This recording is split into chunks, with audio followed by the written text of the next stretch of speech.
Sala kimwana kolo lopango. Baju. Bajourno o ya lingala eboti lokola maeboka ndenge ba site internet. Eza ne mutu azotambola na telefone na sali site nanga www.didiechiku.com, www.makisela.com, www.lubakiamose.com, finalement. Il y a l'élément là en bas qui est plus ou moins gras parce que ça s'est broyé et les os, les morceaux des os ont quitté même les remplacements naturels. Et ils ont considéré... Et tout le monde est journaliste. Voilà, ndazo China bana poto awa. Bazo kosa, yaka na Kinshasa luka yeso yoko mona e. Ndenge ba monela bana poto. Bazo China bana poto awa. Naza journaliste. Ba yebi ete na Kinshasa. Journaliste à internet.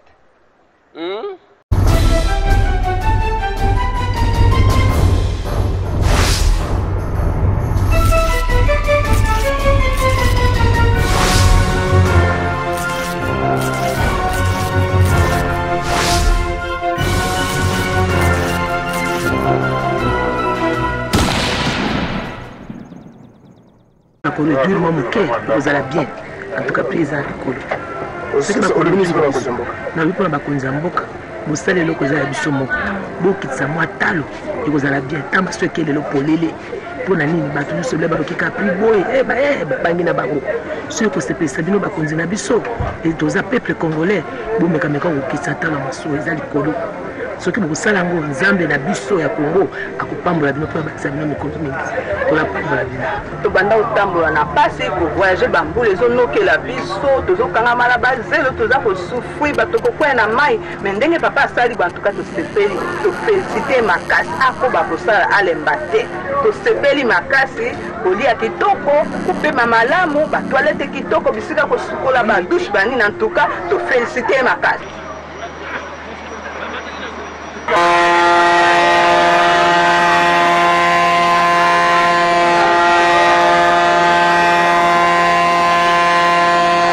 Et pas iwapi toye ko assister na départ ya ITB Kokolo premier voyage ya bato oyo bomoni kuna tozali komona bandeko na bakonzi kuna tozali komona ba oyo bazali ko voyager na ambiance ya ITB Kokolo eza bato toyokaki ke bakosaki basalaki yango bien te za ya kopola yango toyepe na système ya lisu likolo ya lisu kotuna mwa mituna moko to mibale koasiste na départ ya ITB Kokolo bala bandeko bakopepa tokoyeba eke wapi dekwate kisangani boyoma singa mwambe bandeko bakopepa ezomata ezali ambiance bongo ya départ ya ITB Kokolo tozomona ba mama bazakuna bandeko na biso basalaka kuna pe na kati ambiance le départ tozozwa réaction ya population ekei wapi tokoyeba ekosala combien de jours tokoyeba bafuti boni tokotuna kweza musala bino bopesa biso ya kotuna tuna nazali komona bongo ministre ya transport et voies de communication Justin Kalumba mwana ngongo nalingi tozo ba mère mbote mama Mbote papa mama ato zawata tozali na port na biso onata boye ko sala nini toye ko sepela Kokolo masuwa mse to ande ko zela efungwami yango ekei tosala nsengo makasi eke na bandeko msu na kati bandeko msu wakei ba yebisi bino ke masu eke wa ekei Kisangani tokoki koyeba boni bafuti po na bakende Kisangani oyebi bafuti ya bien po masu apesa kitoko. Mbote mama mbote ndeko diesel maman réaction na yo par rapport ya départ ya liboso ya ITB Kokolo ezane sengo wapi papa ezola kisaka ke makambo eza bien ozomo ndenge départ masuane kei na kitoko ndengwala mobali nga pa ke na kati aza ja onatra ezola kisengo moko ezala nzela Je crois que mobile peut accueillir agent ya Onatra atike li opération ya bien. Ebongo na lo bapamba. Soki zalaki tena ni ngana lo bana zuite. Soki lo kwa no zuya ngona lobby. Mendele ndi to futa nerva la bana. Biloko deju ya biloko kolala esili. Poto ana papa sika. Papa ya sika makambo sika. Papa sika ngonde. Boni osaye.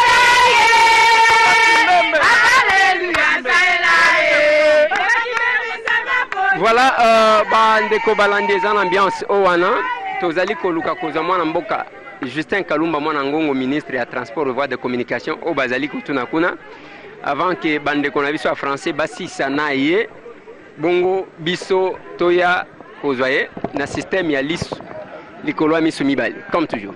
Bon, quelque chose en lingala mbote mwana mboka mbote mingi mwana mboka Justin Kalumba mwana ngongo tomoni ITB kokolo euti kokende tokoti koyeba ezokende wapi ekosala mikolo boni. ITB ezokende Kisangani.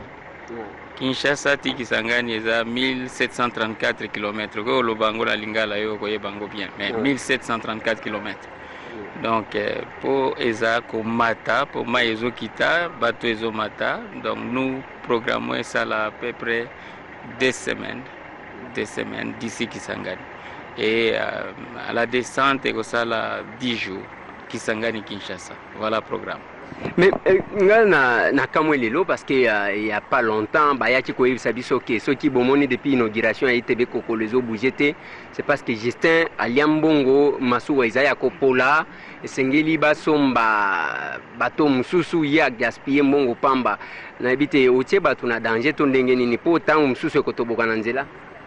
Bon wana eza ba polémique ya Kinshasa bino ndebo ba journaliste bolinga polémique mais biso tolinga polémique te tozo prêcher baloba nini ko sotea na ba acte omoni lelo yomo omoni ke bato eke alors soki to liaki mbongo inga ekine ndenge nini bato ekei biloko nyonso eza na kati ba restaurant eza na kati ba tout ce qui a été réhabilité eza na kati ba toilette eza na kati donc yo moko moni ke soki mbongo ke na direction mususu nde résultat linga ezala te.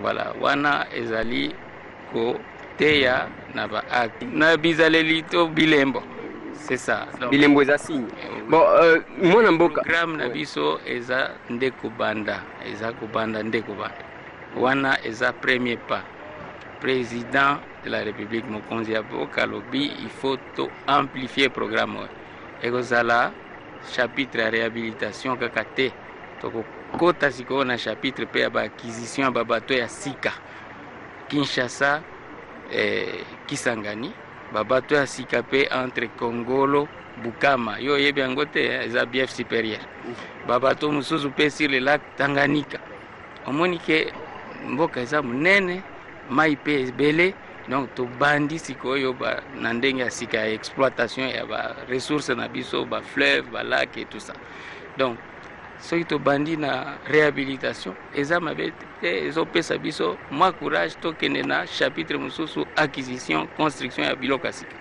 Mwana mboka lelo olobi bien sûr acquisition ya babato ya sika lelo na bandundu bazali ko déplorer muke oyoki naufrage bato bakufi message nini okopesa na bandeko okuna parce que quelque part na bité soki mbeba ezaya bango mutu bazokota na bamasuwa owana soki ezaya bino l'état mutu botieli bango te masuwa ya kitoko ya komema bango. D'abord il faut que yeba que chaque fois que toza na naufrage eza sangwa mabe et puis surtout soki bato bakufi eza mabe penza po même soki eza mutu moko akufi wana eza penza mabe tozosala tout po tozala na baaccident te mais accident ezaka na bacause tokobenga immédiate mpe na bacause tokobenga lointaine mpona koresume secteur na biso ya transport likolo ya mai ezala fleuve lac tout ça pendant longtemps ezalaki mwa abandonné côté ya balisage par exemple mpona kotia basigne ndenge nini moto azokumba bato akoyeba naleka awa te omoni ke eza mosala wana mpe tosalaki mikolo ebele tosali balisage te tobandi ko reprendre ba balisage côté ya bato bazokumba mashu les capitaines yo je crois que yebi yango bien omona mtu mususu otunie est-ce que yo yekola ko kumba bato wa te tata nanga nde mutu alakisaki nga nazali komona ye ntango azokumba est-ce que tokoki koapprendre vraiment koconduire bato parce que nazomona tata nanga ndenge azali kosala te omoni ke il faut bazala former bazala qualifié ba accident mpe mingi eza lié na qualité ya formation eza na se bato bazwi formation te mususu mpe babato yango moko ye ozoloba babalenière normalement balenière ekomema bato te parce que coque nango eza en bois eza ya en bois ya mabaya eza mpona biloko mais parce que offre offre tozopesa bamoyen ya transport eza na se mingi par rapport ya demande bato bazokota na bango na babalenière kaka pourvu qu'il y a se déplacer donc yango wana omoni programme na biso tolobi tomatisa offre ya qualité ya bien donc tosali augmentation ya quantité na ya qualité ya offre pour l'accident et diminuer eza programme eza processus kokanisa te ke soki tobandi lelo accident esili mpe kaka lelo non accident en tout cas ekozala mais tozokende muke ko réduire accident il faut koyeba mpe ke ndenge situation économie ya mboka ezomata mpe muke baaffaire mpe ezomata sollicitation mpe ya transport ekomi likolo donc il faut qu'offrir plus de moyens de transport pour l'accident mpe ekite sinon bato nyonso bakomata kaka na barge moko conséquence surcharge et puis edingi na annonce mpe ke tozobanda programme monene ya certification ya baarmateur wana mpe eza problème monene nani akozala armateur lokola yo ozwi mwa quelque chose na yo olobi bon mpona gagner na fructifier nake kozwa mwa balenière natie bato oyebi norme te ya navigation oyebi te ndenge nini barekritaka capitaine ozwi peleki na yo otie ye capitaine yo moko na kati okomi pilote commandant capitaine akobanda sikoyo ko obéir na baordre na yo yo oyebi mai te conséquence accident parce que yo ozoluka mbongo mais capitaine ye il faut aluka sécurité yo oye kotia makambo na yo ya mbongo likolo ya sécurité conséquence accident parce que d'abord la sécurité l'argent après mais yo te mbongo d'abord sécurité après voilà bandeko balandi ezalaki bongo mwana mboka Justin Kalumba mwana ngongo toyaka na système ya lisu likolo ya misu mibale kotunela bino mwa mutuna balobaki ke soki ezali kobouge te parce que ezali ya kopola ekokoma to ekokoma te tokoyeba ya biso musala tosali yango réaction ya population ezali o wana yo réaction na yo eza nini réaction na ezaki d'abord toujours apprécier œuvre oyo to tsenga na paysager ya fleuve ba ko batela musala œuvre oyo to senga pe na la cité pe ex onatra ba ko batela mu makasi parce que biso ba tozala kasi les champs tant on naufrage pasaka toujours équipé ba rescapé et toujours ramasser ba victime o ba kufaka autre monde on a fleuve c'est dommage ce bandiko ba mon image je crois que tout le monde est conscient de battre l'Evro.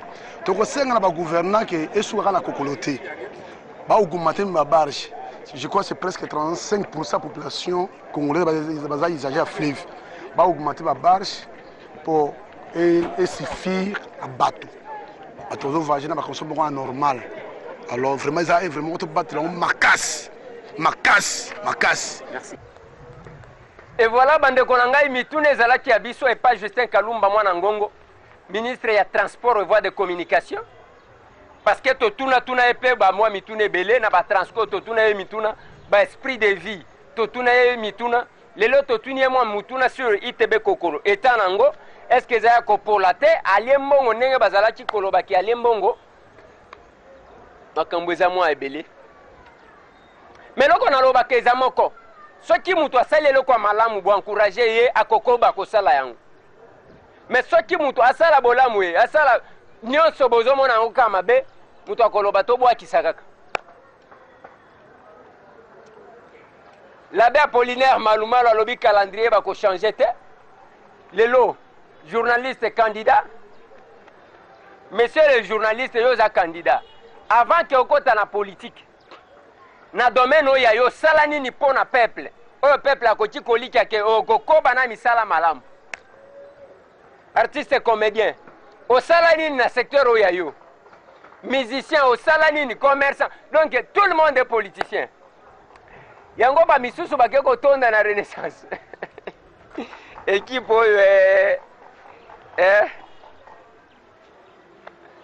nalobaki na bino ke tokotala bino na lisu likolo ya misu mibali ezakanga bolanda dossier à Jean-Claude Mouyamba. Nous avons pensé aussi évoquer la situation de personnes qui sont encore détenues au secret depuis les dernières vagues d'arrestations qui sont intervenues en date du 15 mars, ainsi que les autres arrestations qui sont intervenues par après, notamment à Goma en date du 7 et récemment en date du 11 à Kinshasa, où on a arrêté une dame qui est agent à la Robank en rapport avec le mouvement Filimbi. Nous avons pensé vous présenter ce calico qui va nous permettre de vous expliquer brièvement, parce que nous avons reçu les mêmes explications de son médecin traitant et nous espérons être en mesure de vous transmettre en des mots plus simples ce que c'est ces images que vous voyez qui sont reprises sur ces calicots. Nous aurions bien voulu vous les projeter avec un rétroprojecteur, mais en définitive, nous nous sommes dit qu'il fallait trier quelques-unes et puis les rapprocher davantage de vous sur les calicots.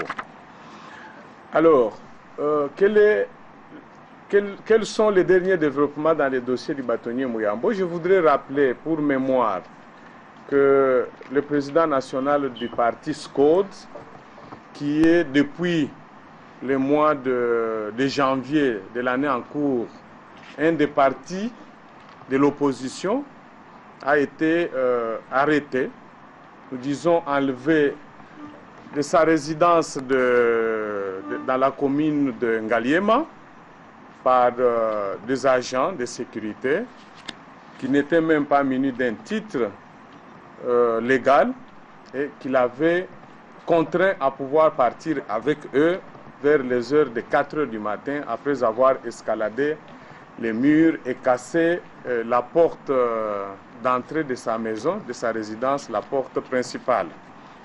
Et je voudrais signaler que déjà ces jours-là, en date du 20 janvier, lorsque nous avions pu rencontrer les bâtonniers Mouyambo, c'est-à-dire au niveau du parquet général de Kinshasa-Gombe, après qu'il soit traîné de sa résidence vers des différents bureaux de l'Agence nationale de renseignement, parquet général de la République, et puis être amené au parquet de Kinshasa-Gombe, il nous avait immédiatement rapporté, lorsque nous lui avons posé des questions sur les circonstances de son arrestation, il nous avait rapporté le même jour qu'il avait été sérieusement brutalisé par les agents, et cela était dû au fait que lorsque la porte avait été cassée, il avait entendu le bruit, il était sorti dans ses habits avec lesquels il avait passé une nuit en pyjama. Lorsqu'il est sorti de la porte de la chambre et qu'il a fait face directement de ces éléments, il leur avait demandé, quand il s'était réalisé finalement que c'était des agents de sécurité, il leur avait demandé de lui accorder juste un petit temps pour qu'il s'habille et qu'il porte des chaussures afin de partir comme une personne digne d'elle-même, parce qu'il était pieds nus et consort.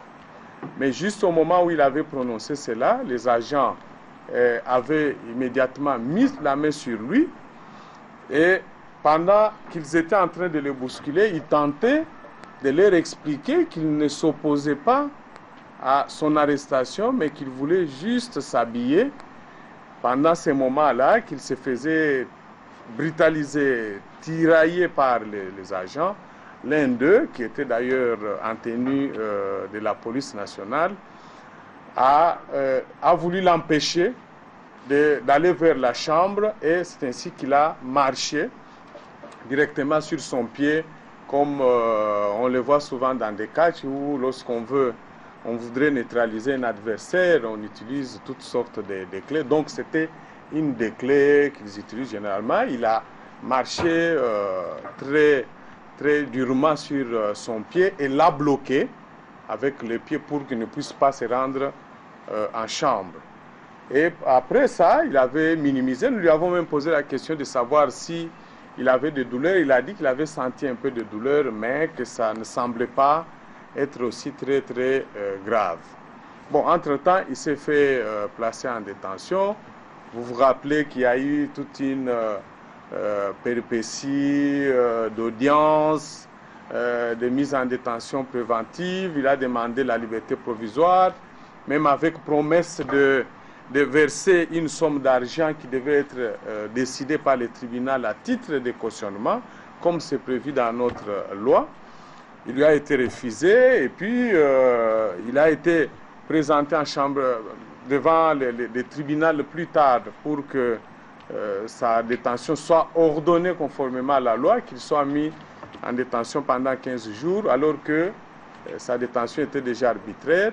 Nous avons eu à soulever toutes ces irrégularités, non seulement des irrégularités liées au fait que le jour où il est présenté au parquet général de Kinshasa-Gombe, il n'agissait pas dans les dossiers parce que cela ne lui avait jamais été présenté, ni plainte, moins encore une commission rogatoire venant du parquet général de Lubumbashi, parce qu'au parquet général de Kinshasa-Gombe, on avait prétendu qu'il était arrêté en exécution des mandats émis par le parquet général de Lubumbashi en rapport avec un litige qu'il aurait opposé à un sujet grec. Nous avions dénoncé ça en considérant que la justice ne protégeait plus tout le monde, surtout pas contre les pouvoirs publics. Mais entre-temps, nous avons continué à batailler avec lui-même. Pendant qu'il est en détention, il va constater un moment que les pieds dont il minimisait l'impact de l'acte de torture, le traitement atroce du jour de son arrestation était en train de gonfler. Et entre-temps, ça lui procurait de douleurs atroces. Il ne savait plus supporter. C'est ainsi qu'il va alerter les gardiens de la prison de Makala et on va lui commettre les médecins de Makala qui vont vite faire les examens, constater qu'il y avait quelque chose qui n'allait pas et il va être autorisé à aller dans un centre pour subir des examens appropriés. Et il nous revient de tous ces examens qui ont été passés dans différentes formations médicales que le pied a réellement un problème, son pied gauche. C'est-à-dire que le jour où l'agent a eu à agir de la manière dont je vous ai indiqué ici, tel que lui-même nous avait rapporté, on a broyé, il y a eu broyage de quelques orteils du pied gauche. Et c'est ce que vous allez constater. Ici, c'est le pied, d'ailleurs le pied qui est concerné, c'est le pied gauche, mais sur ces clichés, vous allez voir que le pied gauche, c'est celui-là, tel que présenté par les examens.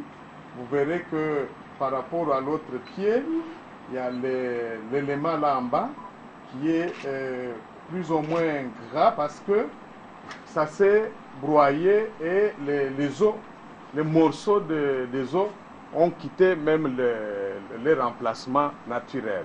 Et ils ont considéré que la Chinois saleli biso chombwa pirate, Chinois saleli biso li papa pirate, Chinois saleli biso esenza ya pirate mama e, likamwa kokamwa Chinois sali makadama pirate, tala mabulu na triomphal, tala mabulu na bomai, tala mabulu na sendwe, tala mabulu na njile, wo Chinois nyonso ya e pirate. Rapport à intelligence, nazaki na Apocalypse ya Koffi Olomide, tolobelo mon babia moni mikolo ba animateur wana nga na global soute mikolo comme français o meki kaka na bengo honorable l'obès po yim taso défendre biso mikolo na français na écriture de lingo loba bo tenga na lo ça va yaka to koma yaka to loba français to bengo honorable l'obès abi yozo défendre bango na français bango baza sur le loba te po yoko mo sala déjà chinois saleli biso chombwa pirate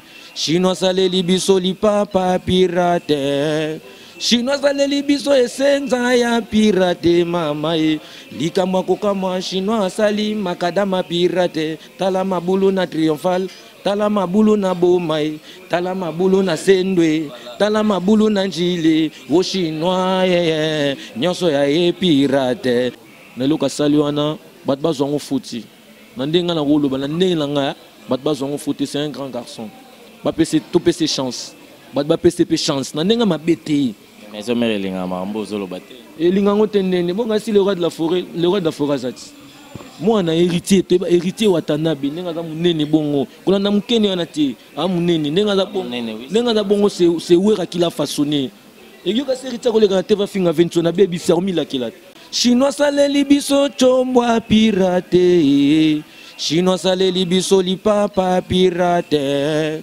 chinois saleli biso esenza ya pirate mama e likamwa kokamwa chinois sali makadama pirate tala mabulu na triomphal tala mabulu na bomai tala mabulu na sendwe tala mabulu na njile o chinois nyonso ya e pirate ina za mutu bakamonga te so na binisa banimateur bala ba boîte de conserve pour nandenga mabete yezo binisa so mwana animateur wa binisa tilelo seka abena talaku depuis bando binisa 8 ans quoi mais so mwana binisa so mwana animateur wa binisa tilelo c'est que abena atalaku abena vrai rappeur vrai DJ bon animateur ba msubalela ba disque o yanga maiza kilo makambo pesinga désolé te aloba ko na ninga on loba na Brexit yo ngo créer sous polémique ma crétin na te alelite wala eza slogan na beleki kilo do yana bana mangeke kilo wana yende mtombe mango ana mona ninga mabete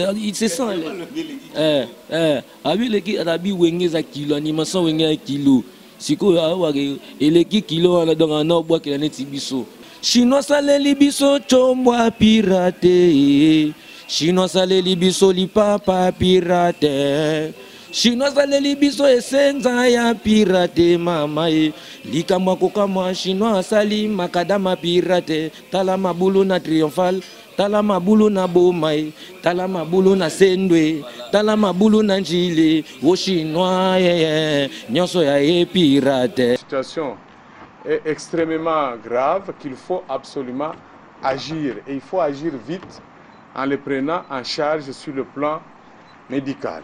Mais où est-ce qu'il faut les prendre en charge? Ils ont constaté que dans la ville de Kinshasa, si pas à travers toute la République démocratique du Congo, il n'y a pas de formation médicale appropriée, spécialisée, qui peut procéder à faire l'opération qui est nécessaire parce que c'est une opération qui est orthopédiste mais couplée avec une opération d'esthétique. C'est-à-dire qu'il ne pourra pas être seulement question qu'un orthopédiste réellement spécialisé puisse intervenir, mais il doit faire ce travail-là avec un autre chirurgien qui est spécialisé aussi dans la chirurgie esthétique parce qu'il faut replacer, réouvrir, on va ouvrir, les replacer ensemble et appliquer les produits nécessaires, c'est-à-dire les médecins même savent les produits qui vont être appliqués de sorte que tout se remette en place. Et que pour ces 2 mois pleins, pendant 2 mois pleins, il devra être immobilisé dans un endroit où il peut recevoir un soutien aussi psychomoral nécessaire et aussi une sorte de rééducation afin de prévenir d'autres problèmes dans son pied. La santé bâtonnier Jean-Claude Mouya oyo ntango babimisaki bayaki kokanga ye balingaki ye na lokolo na nzoto ya kimundele balingi bakatelo serika nalingi nayeba nani akali bozomeka nzoto ou bien bozosala démarche oyo kosuka kaka bino wana bosenga justice oyo ya mboka na biso bato oyo bazalaka tetu bosenga bango ke baévacue diomi est ce que baévacue ye diomi yango ti lelo akali bozoyebisa biso te soki ayoka malamu soki azobela kaka makambo ya kutino bolobaloba awa bandeko oyo bazalaka tetu moko bozoloba neti bozoloba te kutino abima te lelo bomemeli biso ya muyambo oyo ya muyambo bomemeli biso bozomona ke démarche na bino ekosuka te ekosuka te bien bozosalaka mpona tolobi na biso ya biso esuki wana toleki na mokango ya mibale na bandeko oyo bakangaka ya namar na bandeko mosusu toyoki ke bana mibale ya bakonzi oyo bazalaki na kati na bango oyo basalaki kutu ke motion ekende na assemblée nationale po bana na bango bazalaki na le même jour baévacua bango baza na Tanzanie ya solo to ya lobi eza mituna moko malamu mingi de un par rapport ya bana mibale ya bakonzi oyo tozo apprendre na yo que bazalaki na milulu wana esalemaki et puis tangu ba autorité ba parlementaire bakendaki na enquête na bango ba exigeaki évacuation na bango na Tanzanie. Jusque là ils a information pour na biso à cage. Je crois que tu remené ba enquête dans la mesure où eko talisama que réellement ils a bongo pour dénoncer yango par rapport ya inégalité wana ya traitement entre d'une part ba militants au bazaba na bakonzi te na ba o bazaki bana bakonzi par rapport ya o etali bah effort ceux qui musala tozo ça les a juste contenté c'est comme épée na kati ya mai biso to biboye na cage c'est que tozo sala oyo musala o esengeli biso to sala na musala on a par exemple ya ba plaidoyer pour na Koutino Fernando pour na Christopher Ngoyi pour na bâtonnier Jean-Claude Mouyambo honorable Diomine Ndongala biso tozo sala o biso to sala ce qui est salami que bango ba yo quitté baboko évacuer bateau bazobela baza sérieusement malade. Sachez que histoire et qu'on retenaka après un certain temps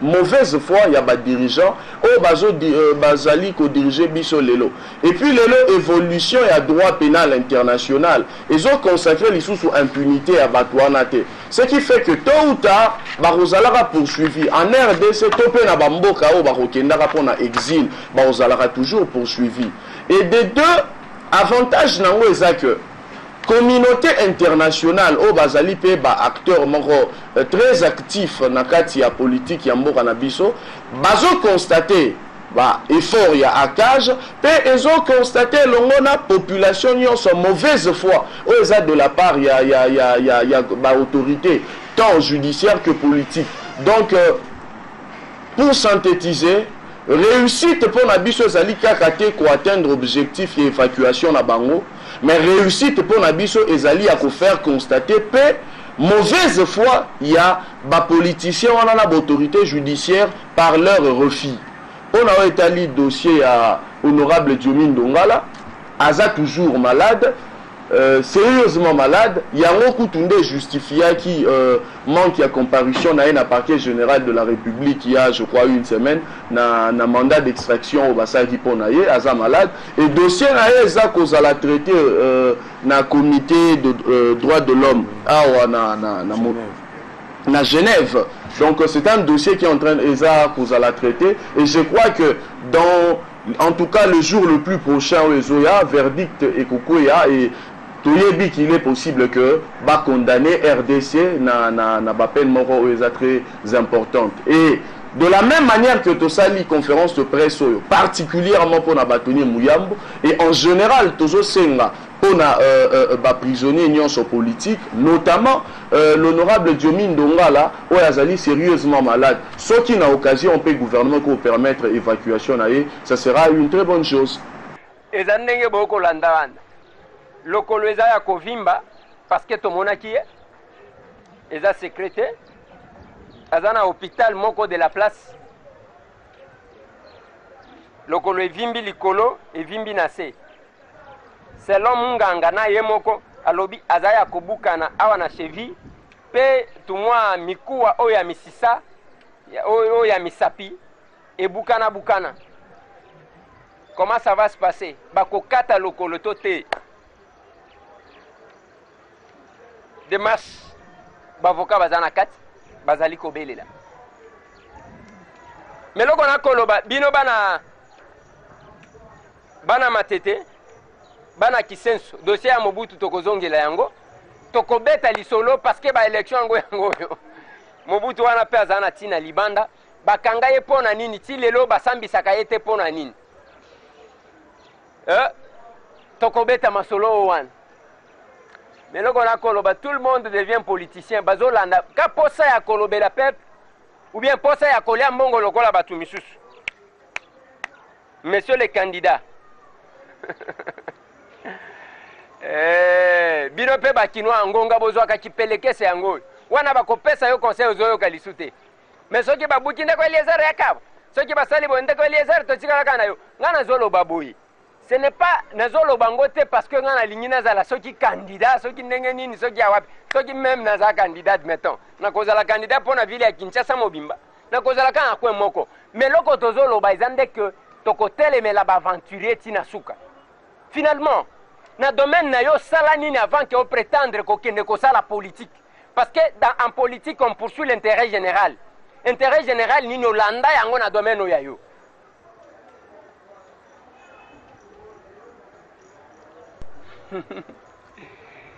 Eza pasi dossier ya neto mwana oyo jeune oyo azalaka kosala na chantier na Lingwala me bembe baloba bakuta yango na pompage akoma na pompage ndenge nini batuta ye ya solo to ya lokuta justice akoloba mutu kango etuta ye ezonga na miracle nini epi mutu kango emonani samba far alors que balobi ke batuta ye na butu bolanda ndenge procès na ye bandaki.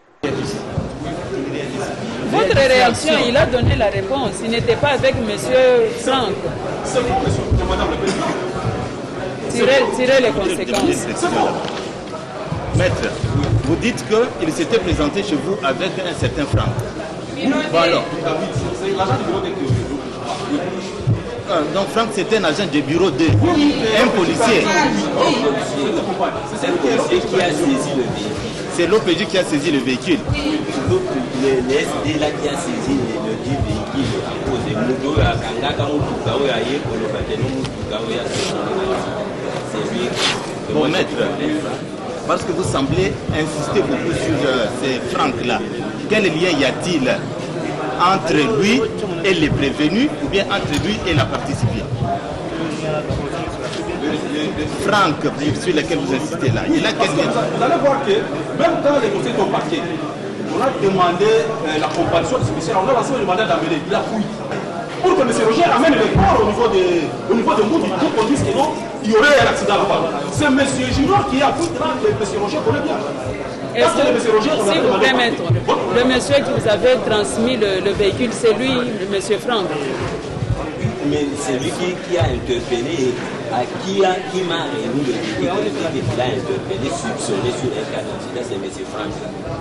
Et puis quand on a eu un parquet, après qu'on va s'appuyer à la parquet, après une invitation, on a été dans le bureau, on a eu un fessier. Là, il m'a dit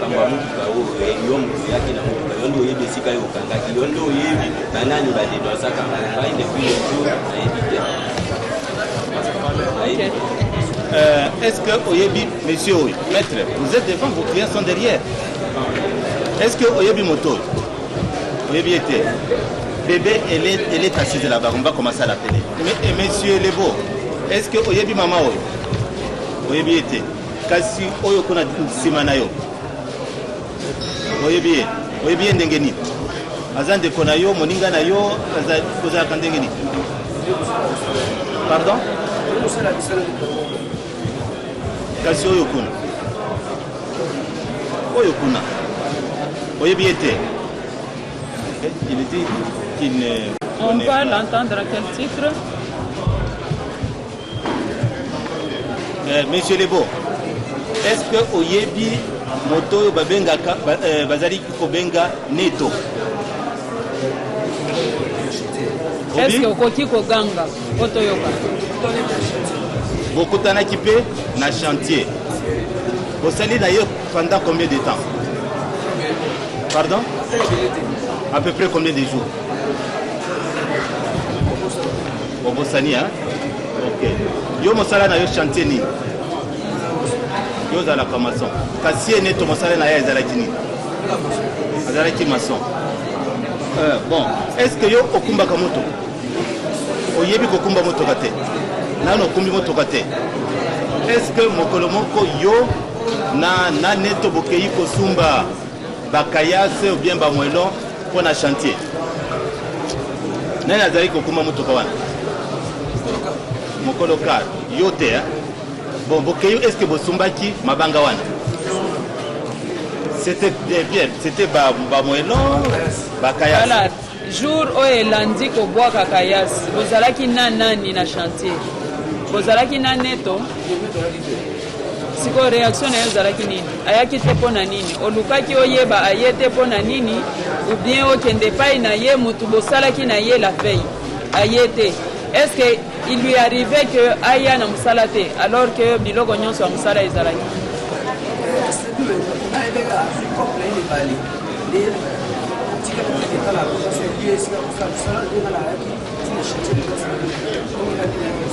Est-ce que depuis yo yebiye, il lui est déjà arrivé que Bozana Moussala Nabino a été à s'absenter pour azuko pour Moussous ou bien à s'absenter pour azobela ou bien à s'absenter kaka?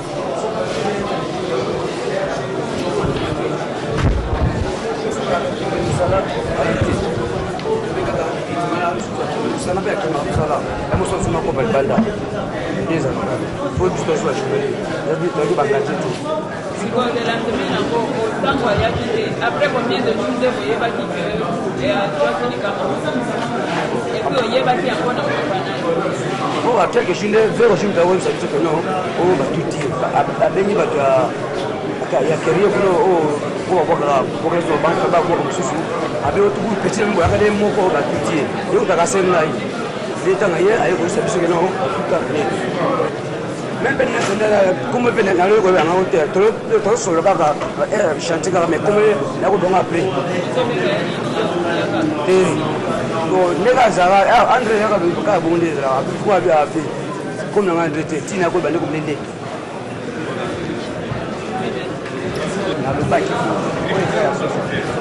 alobaki boye epuis nazoloba ngo nazorepete natindaki pardon natikei bien natindaki bango bakende somba mabanga bake basombi bamatinete nani leo amati na camion aye ye atikali nayebi raison oyo ye atikalaki te eloko nazoloba naza kobanda même na télévision j'ai dit ça.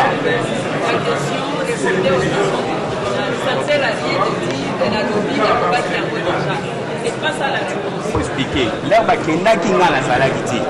Yango moni là nazoloba nga na ifaki pe ndeko aya po a expliquer ndenge bakendelaki. Ozomona nga nazalaki na bango te. Mutu azalaki na bango ye.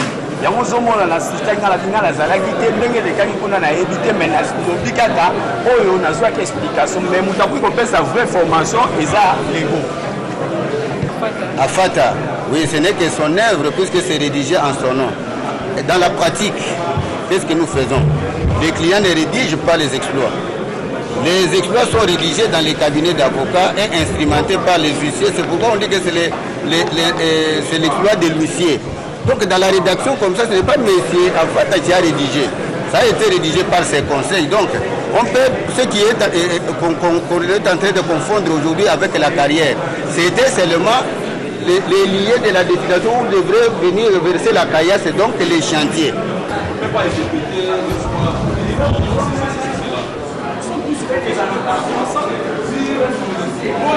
C'est Roger.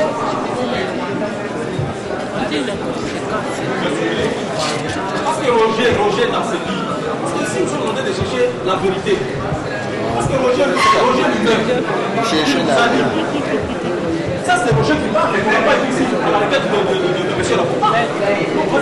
C'est fait, vous savez, c'est l'œuvre de Miti, les conséquences des contradictions ou des écrits, c'est ce que c'est. Lorsqu'on veut voler la voie, lorsqu'on veut défendre, c'est ça notre rôle, nous sommes des organisateurs. Mais on ne peut pas accepter de partir. Voilà même la partie qui dit que non, non. Est-ce que peut-être on a déjà entré parmi les événements de la force commune. Ça, c'est toujours l'intention de la partie. Et nous allons le démontrer au moment de plaidoyer. Cette intention-là malveillante. On dit non, peut-être on a déjà entré dans l'histoire de force commune. Voilà pourquoi encore cette malice. C'est pourquoi nous ne voulons pas réduire le tribunal. Nous voulons que le tribunal, lorsqu'il va rendre, parce que nous avons couvert cette processus, lorsqu'il va rendre cette décision, et que cette décision-là s'impose à toutes les parties. C'est pourquoi nous demandons, votre nom, Madame le Président, une remise à une semaine. Si, à cette audience-là, et que le rapport n'est pas là, on peut passer outre. Et nous allons aussi accepter. Un témoin, même passant à l'extérieur, on peut l'appréhender, lui dire, même monsieur, le tribunal a besoin de toi. Il n'a pas de délai à nous exiger. Oui, si nous avons été jusqu'à 2 semaines, c'est parce que cette partie avait promis fermement au tribunal. Et d'ailleurs, c'est une défaillance, puisque c'était une parole de l'avocat. Que remettons à 2 semaines pour nous permettre d'amener les rapports du médecin légiste. Et d'ailleurs, nous ne sommes pas effrayés par les rapports du médecin légiste. En rien du tout, Madame le Président. Mais nous voyons seulement la célérité.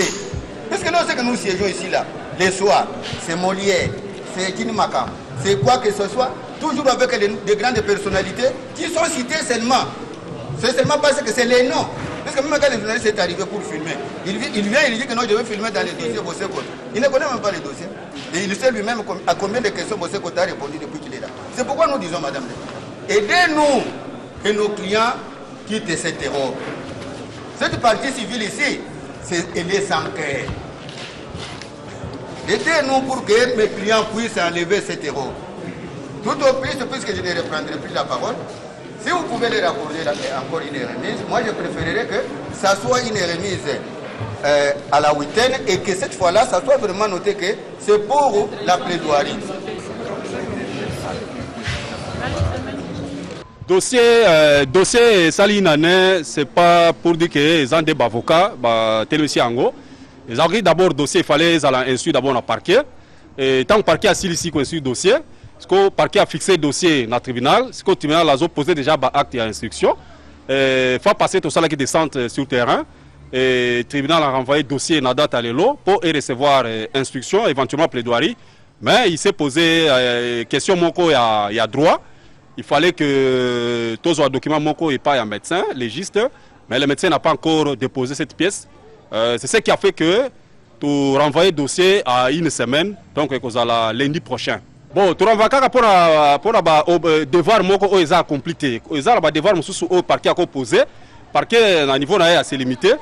Tant qu'on fixe le dossier dans le tribunal, il faut que le tribunal puisse poser l'acte pour que la lumière dans le dossier. Bon, le dossier est évolué bien, il faut qu'on ait confiance dans la justice dans la biso. Pour que les avocats aient la confiance dans la justice dans la biso, je crois que dans une semaine, autre envoyé le dossier, je crois que le tribunal a pris en délibéré et tout le monde va éclairer. Le dossier à mort d'homme, c'est pourquoi on dit que 18 ans est belé.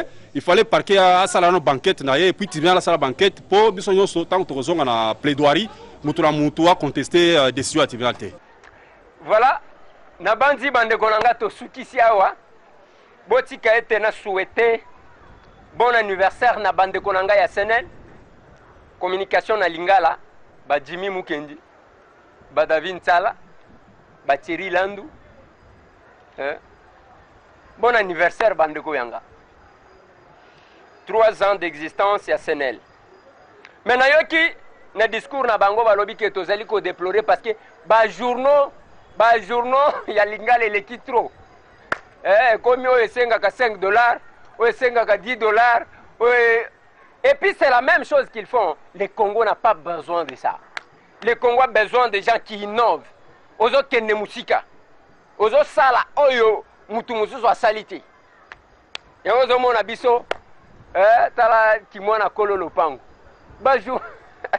Bajou no oya ya lingala eboti lokola maiboka ndenge ba site internet eza na mutu azotambola na telefone na ye nasali site nanga www.didiekiku.com www.makisela.com www.lubakiamose.com www. Finalement. Et tout le monde est journaliste. Voilà, ndazo China bana poto awa. Bazo kosa yaka na Kinshasa luka yeso yoko mona e. Ndenge bamonela bana poto. Bazo China bana poto awa. Naza journaliste. Bayebi ete na Kinshasa. Journaliste ya internet. Azolo bana nani na lobi boye. Nous devons lutter contre les antivaleurs. Ils ont un domaine où il y a biso. Ils ont un bande comme ça. On ne va pas se mettre à critiquer les politiciens. Biso na bouzo banakati. Biso est au vanda. 3 chaînes fermées et 4 chaînes bakanga. Même pas marché. Mon to marché à pon ande kona biso génie. Tumba. To marché à wana Kinshasa. Mais 3 organes fermés, rien. Mike Mukebai na prison, rien. Basi babosa ni écoute. Félicitations à Serge Kabongo parce qu'Abosa n'a pas été. Benda Bango na Mikiladi. Si j'étais le chef de l'État, avant d'avoir les résultats de l'enquête, il y a déjà des gens qui doivent démissionner. Je vous appelle pour un événement qui aura lieu le 21 avril, l'arrivée des combattants à Kinshasa. Ils seront donc une délégation de 15 personnes et je voulais savoir qu'est-ce que vous en pensez en tant que patron de l'ANER. Alors qu'il n'y a aucun souci, on peut participer aux élections sans être étiqueté de parti politique. Je ne me suis jamais rapproché du pouvoir de quelque manière que ce soit. Je combats le pouvoir, je combats ce système. Je n'ai jamais été radical, c'est-à-dire que je ne suis pas fermé à la discussion, je ne suis pas fermé au débat.